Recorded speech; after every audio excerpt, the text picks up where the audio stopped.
عمران خان صاحب نے جب سلمان اکرم راجہ صاحب کو اپنی پارٹی میں اتنی جگہ دی تھی تو بہت سارے لوگ تھے جو ان کی پیٹھ پیچھے یہ برائی کرتے تھے، یعنی عمران خان صاحب کے سامنے بھی اور واپس آپس میں بھی، کہ سلمان اکرم راجہ صاحب دراصل ایک بہت بڑے وکیل ہیں، بہت عمدہ وکیل ہیں، اور وہ سیاسی بیانات کو بھی وکیلانہ انداز میں پڑھتے ہیں اور ان کے وہی مطالب اخذ کرنے کی کوشش کرتے ہیں جو عدالتی فیصلوں کے ہوتے ہیں۔ ایک بات یہ بار بار دہرائی جاتی تھی پی ٹی آئی کے سرکلز میں۔ اس کے بعد دوسرا اس کا پارٹ یہ ہے کہ جس طریقے سے ایک پولیٹیکل انوالومنٹ ہوتی ہے ایک سیکرٹری جنرل کی اپنے کارکنوں کے ساتھ، وہ یہاں پہ تھوڑی سی کم تھی۔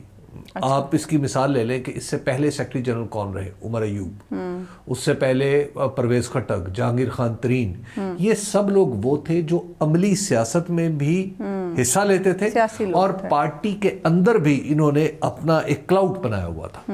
تو یہ سیکرٹری جنرل کی جو پوزیشن ہے پاکستان تحریک انصاف کی، وہ دراصل ایک عوامی سطح کی ہے، عوامی سطح کی پوزیشن ہے۔ لیکن دوسری طرف اگر سلمان اکرم راجہ صاحب کو دیکھیں، اس طرح کی شخصیت کے حامل نہیں ہیں کہ جو ہر وقت کارکنوں میں گھرا رہے، کارکنوں کے گھروں میں جائے، کسی کی ضرورت ہے تو وہ پوری کرے، کسی سے اپنا میل جول جو ہے وہ بڑھانے کی کوشش کرے۔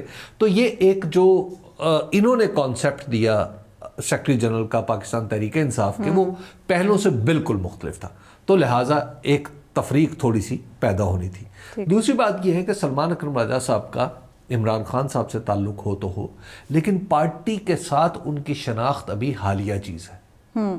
ابھی ان کے لوگوں سے جو معاملات ہیں وہ اوپر کی سطح پر تو ہیں، لیکن کارکن ان کے ساتھ ابھی اس طرح ریلیٹ نہیں کر رہا جس طرح اپنے سیکرٹری جنرل کے ساتھ کارکن کو ریلیٹ کرنا چاہیے۔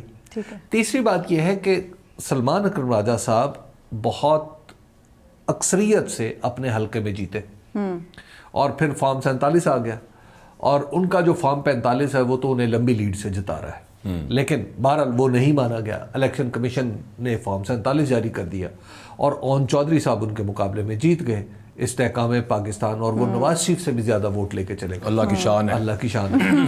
تو وہ اس وقت موجود ہیں۔ اب اس کے بعد اپنے حلقے میں ان کا اثر و رسوخ جو تھا وہ ظاہر ہے پہلے سے موجود نہیں تھا۔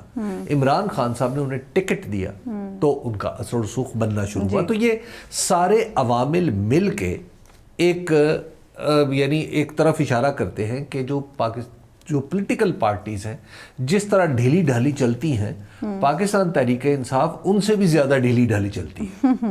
یہاں کا جو کارکن ہے وہ اکڑ جاتا ہے نہ وہ کسی بھی آدمی کے سامنے۔ پی ٹی آئی کا کارکنوں کو میں نے دیکھا ہے کہ وہ وزیر اعلیٰ کو وہ کچھ نہیں سمجھتے، وہ پریشر ڈالنا شروع کر دیتے ہیں، وہ عمران خان پہ پریشر ڈالنا شروع کر دیتے ہیں۔ تو پی ٹی آئی کا کارکن چونکہ پڑھا لکھا بھی ہے، نوجوان بھی ہے، ایکٹیو بھی ہے، اور پھر پچھلے کچھ عرصے سے جتنی سختی اس نے برداشت کی ہے اس کے بعد تو اس میں اس کی شان ہی کچھ اور ہو چکی ہے۔ تو ایسے کارکنوں کو کنٹرول میں رکھنا بہت مشکل کام ہے، تو جو سلمان اکرم راجہ صاحب کرنے کی کوشش کر رہے تھے، لیکن انہیں میرا خیال ہے کہ عمران خان صاحب کا جو پیغام ہے وہ ان کے لیے کافی ہوگا کہ جو انہوں نے بیرسٹر گوہر کے ذریعے کہا ہے کہ بھائی اتنی پریشانی کی ضرورت نہیں ہے، سب کو ساتھ لے کے چلیں، اگر کوئی آ رہا ہے تو آنے دیں۔ اہم بات یہ ہے کہ وہ لوگ جن کو جانا چاہیے ان میں سے ایک دو لوگ شامل ہیں یا نہیں۔